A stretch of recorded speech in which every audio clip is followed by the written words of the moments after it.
Hoy nos vamos a sumergir en El Talón de Hierro, la novela que Jack London escribió allá por 1908.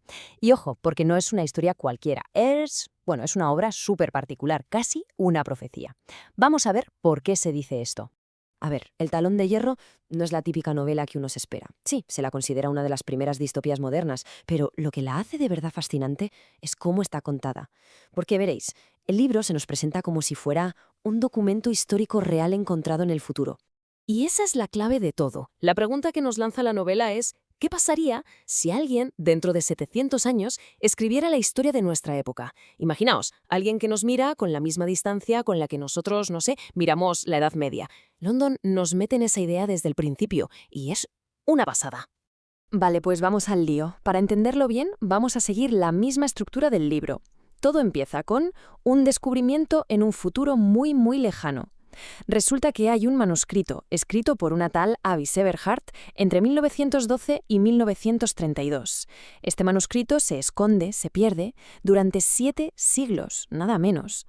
Y no es hasta el año 2600 que un historiador, Anthony Meredith, lo encuentra. Y aquí es donde entra en juego la perspectiva de este historiador del futuro. Meredith nos dice, en su propio prólogo al manuscrito, ojo, esto no es un libro de historia perfecto.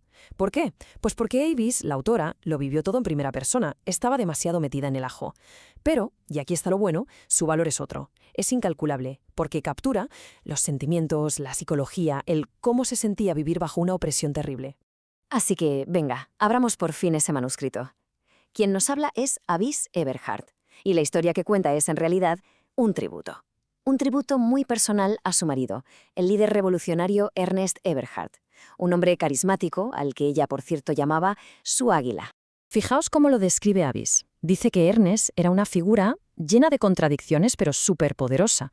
Lo llama superhombre, incluso la bestia rubia de la que hablaba Nietzsche. Pero, al mismo tiempo, era un ardiente demócrata.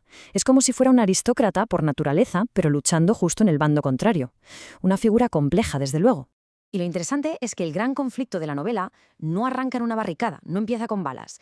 Empieza con palabras, en una cena elegante. Allí, Ernest se enfrenta cara a cara con la élite de su tiempo. Y el choque es total. Por un lado, la visión de esa élite, ¿no?, basada en la metafísica, en razonar desde la subjetividad. Y por otro, la visión de Ernest, que se basa en la ciencia, en los hechos, en el mundo real. Y esta es la base de su argumento. Ernest básicamente los acusa de ser como anarquistas en el dominio del pensamiento, de estar completamente desconectados de la realidad, de la ciencia, de lo que vive la clase trabajadora día a día. Se lo suelta sin rodeos, tal cual. No conocéis nada del verdadero mundo en que vivís. Bien, llegamos a un punto clave. En la novela, la gente de la época, los revolucionarios, todos esperaban que el capitalismo, que ya estaba en decadencia, daría paso, pues de forma pacífica, al socialismo, a la famosa hermandad del hombre. Pero no, la realidad es mucho, mucho más oscura. De ese capitalismo en descomposición no nace eso, sino que brota algo monstruoso, la oligarquía.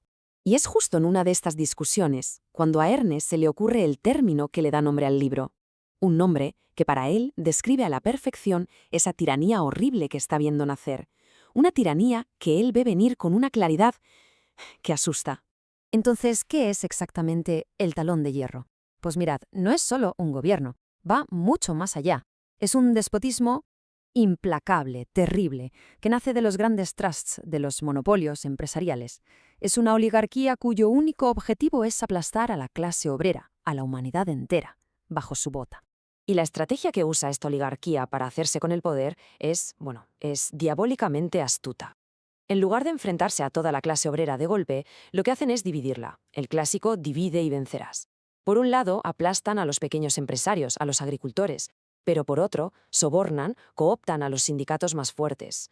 Les dan mejores salarios, mejores horarios, crean castas de trabajadores privilegiados y, mientras tanto, usan mercenarios para reprimir a todos los demás.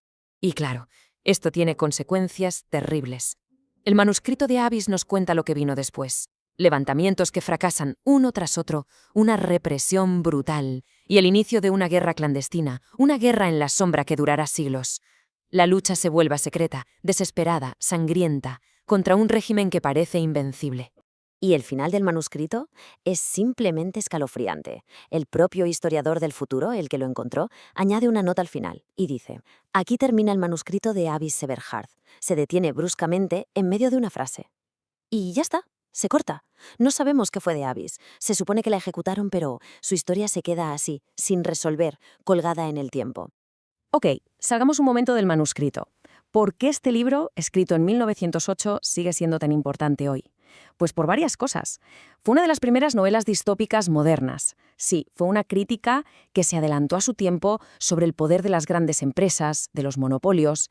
Predijo que la lucha de clases se iba a intensificar. Y además, esa estructura de historia dentro de una historia es súper original. Por todo esto ha sido una fuente de inspiración para muchísimos movimientos sociales en todo el mundo. Y todo esto nos deja con una última pregunta, una reflexión final. Ha pasado más de un siglo desde que se escribió. ¿Cómo de profética fue la visión de Jack London sobre el poder, sobre la división social, sobre las formas de control? Ahí queda la pregunta.